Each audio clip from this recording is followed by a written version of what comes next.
Welcome to VTEC Academy. You're about to get schooled.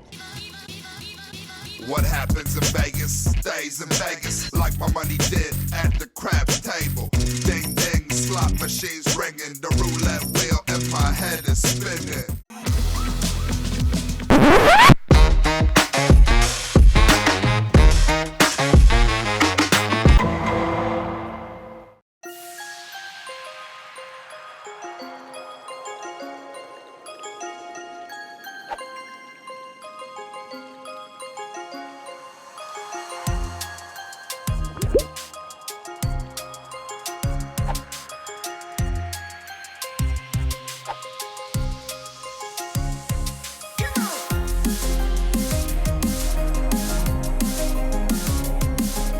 I'm here with Kevin Dickey of Autometer.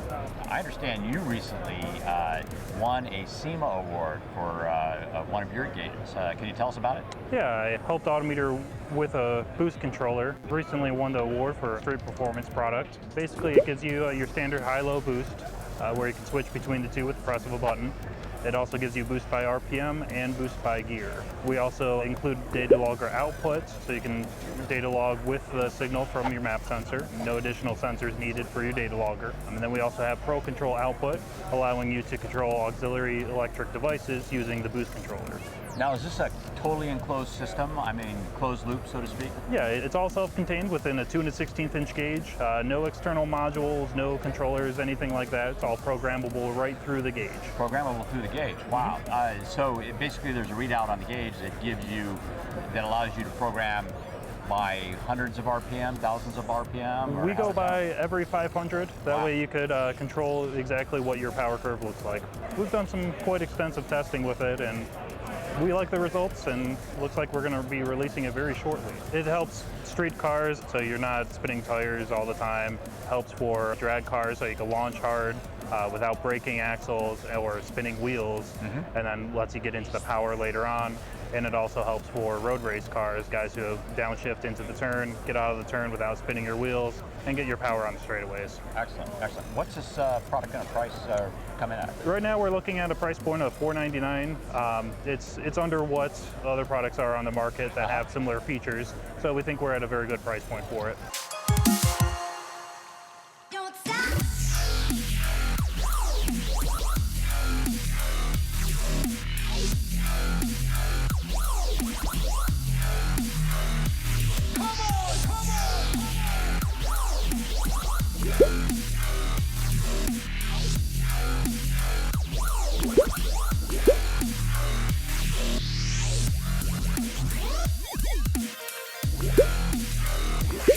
I'm here with Ryan Bossary. Ryan does Rywire. Rywire is a company that does basically high-performance wiring and things for Hondas, and you're doing a lot of other cars other than Hondas. A lot of other cars these days, yeah. Cool. I mean, my main focus is always Honda. Yep. It's my passion, much like yours. You know, we're Honda guys at heart. Yep. But I've really found myself lately doing a lot of non-Honda applications. Really high-end stuff, you know, and just everything motorsport oriented. Do you think that's just from your reputation doing the Hondas, or do you think, or is there some new technology that's kind of helped that along? Yeah, some of it's technology based. A lot of the companies that we work with, AEM Electronics, Motec, they're really all wired and done the same way. So it's really given us the ability to expand onto all these different markets. And just knowing people, you know, like, hey, would you be interested in doing this, or have you done this? And I'm like, well, yeah, you know, I have and I can, and let's do it. And excellent. Good success with everybody, and then it just kind of snowballs, right? Yep. Hey, recently you just built a older Civic. Correct. Okay, it's an 86 hatchback Honda Civic, imported from Japan. It had come over here about 10 years ago. One of my friends had imported it, and I acquired the shell. And then we repainted it, put in a B-Series Integra Type R engine, did all modern electronics. We used the AEM Infinity EMS. That allowed us to do a drive-by-wire system with individual throttle bodies. Wow. And it's very rare, kind of a unique thing that I never really seen done very many times at all, especially not on an application as old as that. Also, we have a race pack display and a race pack PDM. It's the Smart Wire. It allows us to basically not have any relays or fuses in the car, and it's just a computer that runs all the outputs and sends, you can data log, stuff, you know, as far as how much, you know, amperage a certain auxiliary is drawing. Right. So it works great for us. It's a really, really cool system. Excellent. Have you dynoed the car? Has it been tuned yet? Or is, okay, so it's like, it's one of those things where it's just time, you know? Right. It kind of hit, I got it finished kind of right before SEMA and we started like doing stuff, but the car idles, it runs, I've driven it. It hasn't had enough time. Bisimoto is my main tuner, right. And he's been helping me with it. So we got the base calibration done and got the drive-by-wire stuff all functioning properly. For us, it's going to be just a final tune. Probably will happen sometime in the next month or so, just when I have time to get it, like, you know. But I actually pretty much know how much power the engine's going to make because I had the same engine in another car. Oh, okay. It's about 180 wheel. Nothing crazy, but it's really reliable that way and runs really well. So, excellent, excellent. Yeah. Love to see it at some of the shows. Yeah, I'll check it out. I've seen it during the build, and right. Of course there's some beautiful pictures on the Chronicles. This drive-by-wire system, what other kind of applications, Honda mostly, since I'm a Honda guy, what other applications do you think it's going to be good for? Honestly, a lot of the big drag race guys are actually converting now to drive-by-wire. Okay. You can control traction with it. You can do all kinds of like amazing things. There's no idle motor, so there's not going to be any boost leaks trying to, you know, through an idle valve or anything like that. It's all electronically controlled, so you can, you know, if you have different speed sensors throughout the, like, you know, throughout the vehicle, you can actually like have it modulate the turbo speeds and boost and everything. It's an awesome technology, and it can be used in any Honda, really. Mm-hmm. I mean, it's a perfect example. Individual throttle body 86 Honda Civic with drive-by-wire, well, that technology can be used in this Honda Odyssey over here that we did for Bisimoto. That's drive-by-wire. Everything that we're doing these days seems to be converting to that technology. There's just so much control over it, you know what I mean? Fantastic. Well, cool. Hey, good hooking up with you again here at SEMA, and we'll see you around the show. Thanks, man.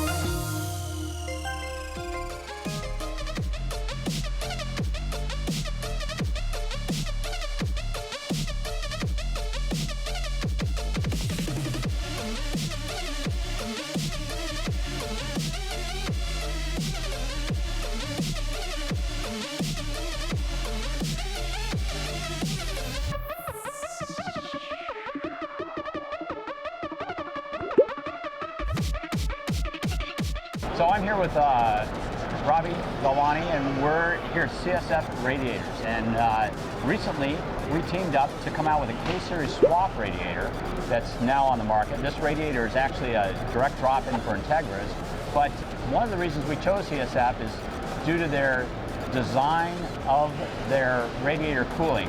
Can you tell us a little bit about how this all works out? It all starts with the core. It's the core technology. We're using a special tube called a B-tube. Mm-hmm. What it has is it's more surface area contact with the coolant, and because of the structure of the B, we're allowed to use stronger but lighter and thinner aluminum, and that way you can fit in a 1 or 2 row the same capacity and cooling of a 3 row or a 4 row. So for race car drivers, it really helps. It's a lightweight unit, less coolant capacity they have to carry, and it fits better in the engine.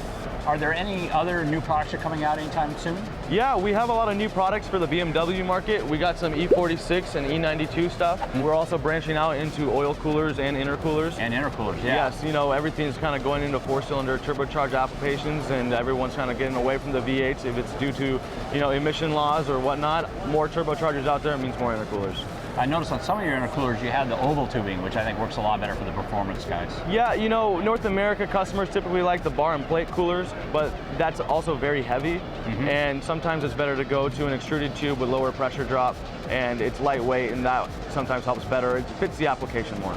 Now, are you going to be coming out with any new Honda applications possibly? We hope to be coming out with a very nice half rad for all the Civics, you know, B-Series stuff. We're going to be coming out with another model similar for the Ultimate K-Swap radiator, fits all the RBC manifolds, and a little bit of a more slimmer design, but better efficiency, so fits and integrates into the engine bay a lot cleaner. Excellent, fantastic. Well, thank you very much for your time. No problem, Brian. Thank you very much. Talk to you. Take care.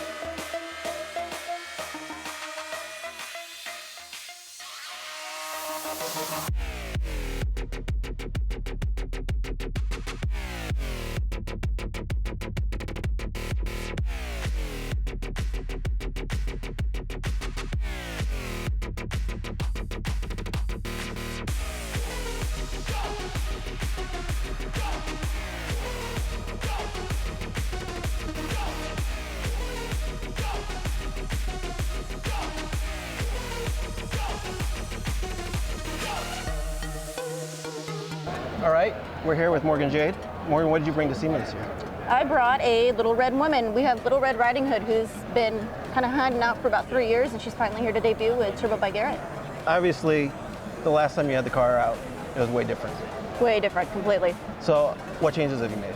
Ideally, we went from, just a real conservative K24 all motor to the complete opposite. Now you've got a really nice Garrett turbo in there.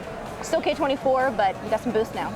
If you look at her now, she's got this beautiful vinyl wrap, and she's still very red, but she's got a whole nother look now. So she kind of went from street trim to complete drag trim now. So when can we expect to see, you call it Little Red Riding Hood. Yep, just like the storybook. Are you going to be out next season? We'll be testing actually December, January, and then 2014 you should be able to see us pretty much all the West Coast events. East Coast, working on it right now. Really, really working on it. East Coast is really important to us with the car. Yeah. Cool. And who's going to be driving? Me. Oh yeah? 5 years since I've been in anything like this, and really excited to shake it down, get consistent, and it's going to be a lot of fun. So what kind of motivated you to get back into drag racing? Really, drag racing's always been my thing. Road racing was really kind of a new project for us in '06, but my roots are all drag racing, so that's really what got me to want to go back in the seat. A long time, so I've got my hands full. I've got a great transmission setup from Gear Speed, utilizing PPG, so I'm in really good hands. I'm really excited to get in there. Everything you see here, we've done in-house. We actually brought in a really good designer, a friend of mine, Andy from Virginia. Other than that, everything's done in-house with our technicians. Loy and I, we put our time in as well, so it's really been a really big team effort. I think it's really just been really kind of a love-hate with this car. We've had a lot of hiccups. It took a lot of time. We really were focused on time attack, and so it was a lot to get this back out, so I'm just really proud of it. Yeah, it looks great. Thank you. Thanks.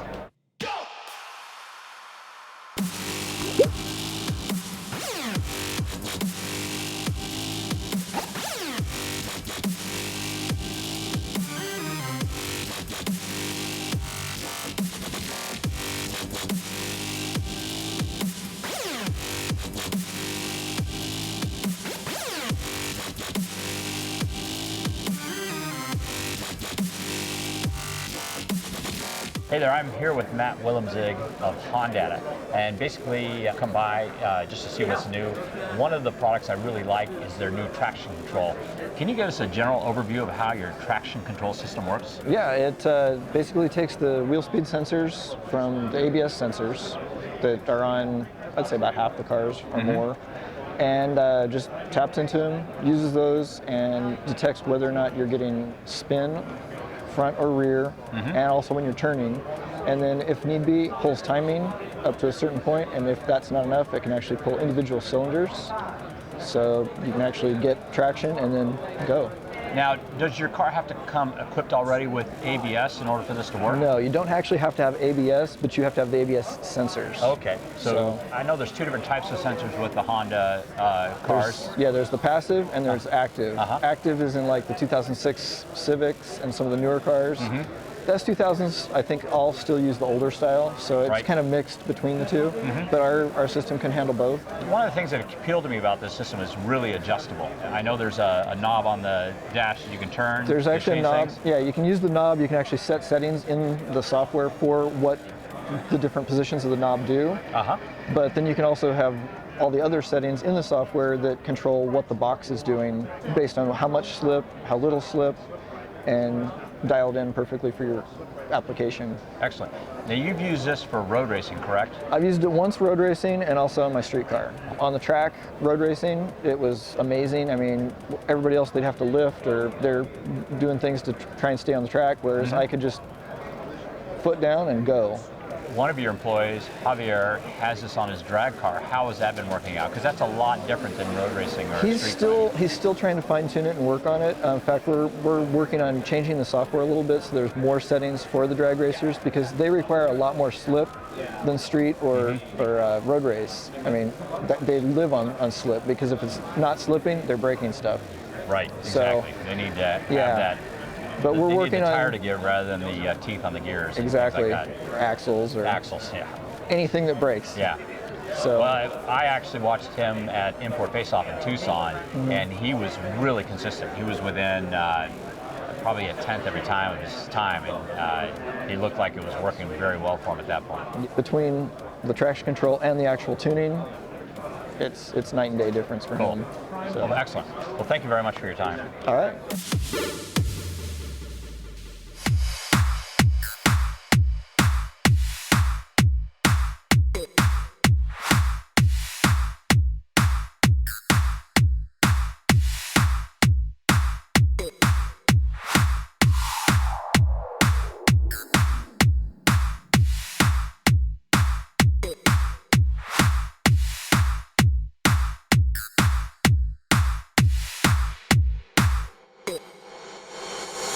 I'm here with Sean McNeil from K-Tune. Sean, I am super happy you guys were able to make it down to SEMA this year. I hear you had a little bit of episode on the East Coast there that kind of made you guys scramble. Yeah, we had a little mishap at the last event. Everything was stolen, displays, motors, promotional parts, all that stuff went missing. We had a big scramble, 2 weeks to basically get everything together. Of that, 1 week was shipping, so we had a week to build what we have here today. It's not the same as before, but I think with the amount of time we had, we did good enough. We're happy with what we have here.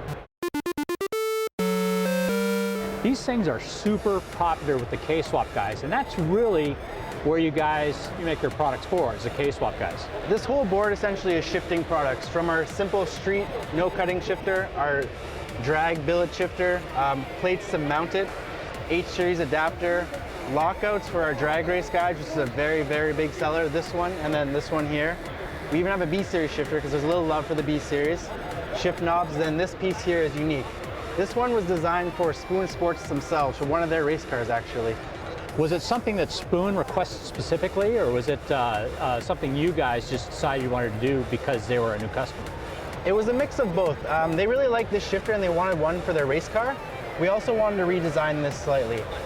So basically this piece will go inside here. It works very, very well with the fact that it's a lot stronger because they're using it for endurance races. It's a 25-hour race, so we needed to make sure it would stand the test of time. Now I heard you mention also an H22 part. What's that about? Yes, this is a new piece we came out with. It's this and this together to use H22 and our billet shifter. So you have a lot of guys who want to use the shifter but still running an H series. So what it is this bracket and adjusted cable ends, they can actually run them both together. I really like what you've done with this RSX exhaust. Why don't you tell me about it? Well, the RSX exhaust, what we changed here was we went with an oval tube. The oval tube actually allows it to sit higher and still keep a 3-inch exhaust. Yeah, that's one of the big problems I found. The RSX, along with that same generation of Civic, had a very flat bottom, and there wasn't a whole lot of room underneath the car for exhaust. It was. There's one point right here, it's really unfortunate, where it gets very low when it dips. So you always see that 3-inch exhaust is always catching on other cars. These are our first prototypes. We had these done Friday, and we brought them up with us. It's a Ford pattern, 90 mil, 80 mil. The really interesting thing about these are the interchangeable collars. You actually remove the barb and put on a band gen or a V-band. They're adjustable for both the spring tension and the throttle cable. So basically you want a tighter or stronger spring, you're going to adjust it accordingly. When do you think these will be coming out? These, hopefully we should have them early December. Excellent. This year. Great. So within a month, hopefully everybody can have them. Good time Now, for Christmas. I know something really cool. Tell me a little bit about this. These are our ITBs. They've been in works for a while. A lot of testing, a lot of work on them. The whole design here basically is a shaftless design and very, very close throttle plates. So we want them close to the actual port so it's easier to tune. It'll be the most reliable and drivable. What's the advantage of shaftless? You lose about 4 to 5% without having that shaft on the top, so more airflow actually gets through. A couple new things we have now are our dipsticks that just came out. Very simple design, just keeps the same curve of the valve cover, and the only extra feature you'll see is there's a small hole here. You can actually, for boost guys, put a spring, retain it down, so you don't blow it out. So a couple new headers we have out now. This is our Civic Si 06 to 11. They both come with defoulerers in them. A lot of guys aren't running cats just to get that check engine light from the secondary O2. The nice thing about this one though is we're seeing a lot of Civic Si headers that are breaking. They're causing a lot of break at the flange. What we did was we came in with the ball flange and we actually have it mounted to the second part. So this part will actually move freely with the motor. Cool. Well, fantastic. All right. Thank you very much.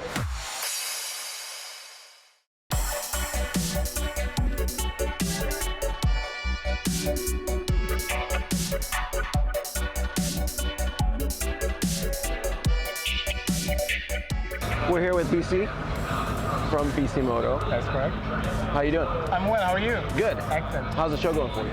Extremely well. We had the opportunity to have up to 4 vehicles here at the SEMA Show, and the attention from both the media and the people in attendance is just spectacular. Yeah. Can't ask for anything better.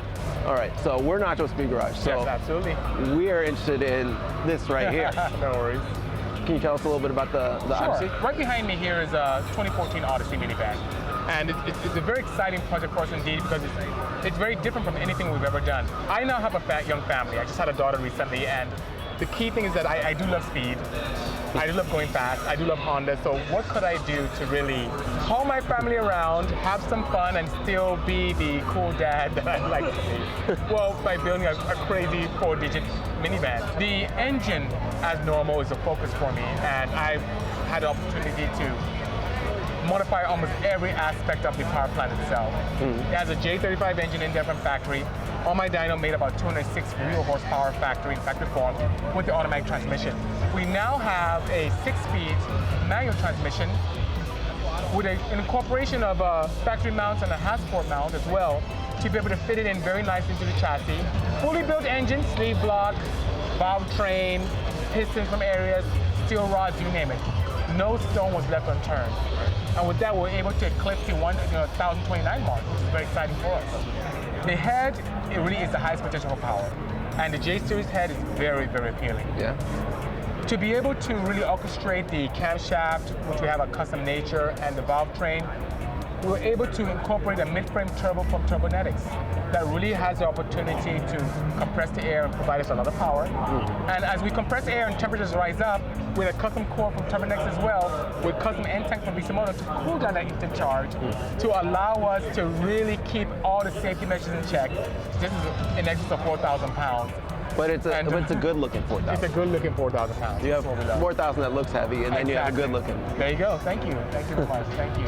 We want to retain the drivability of the factory setup, and we want to keep the drive-by-wire setup as well. So that being said, we elected services from AEM. Okay. It runs an AEM Infinity and communicates seamlessly with the rest of the chassis via CAN bus. Also, to be able to keep the driver, myself, informed at all times, we have a race pack dash in it as well, which also communicates via CAN bus, so everything that AEM ECU sees, we can view real time. Even though the stance looks very, very nice, it does have an air ride equipment system for airbags, so we can easily raise and lower the vehicle at will. Something that was very challenging for us, but we were able to overcome, is the push button start mechanism. Okay.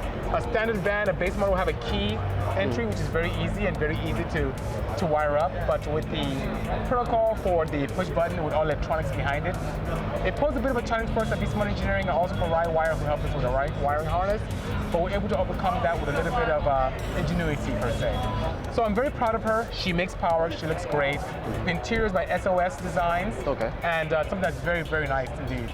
So you actually drive it on the street? Absolutely. It's something that we designed to be very streetable, and also have some fun at the track if need be.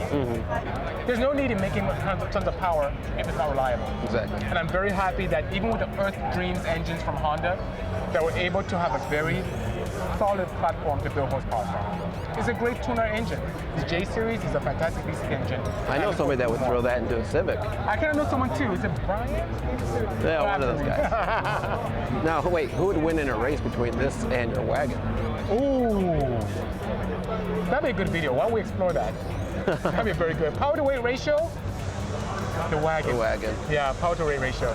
Because the wagon's a bit lighter. This has more torque. That'd be a good race. I was thinking, and the gearing in this is pretty nice too, because it uses an Acura TL gearbox. Oh. Very nice ratio. Maybe we should explore that. Maybe I should make that happen and see what happens. Maybe you should call us when you want to go Maybe I should do that. I should definitely call you guys to document it for us. That would be a great race. Put some R compounds on both and see what happens. Wow. That would be good suggestion. Sounds good. Thank you so much. Thank you.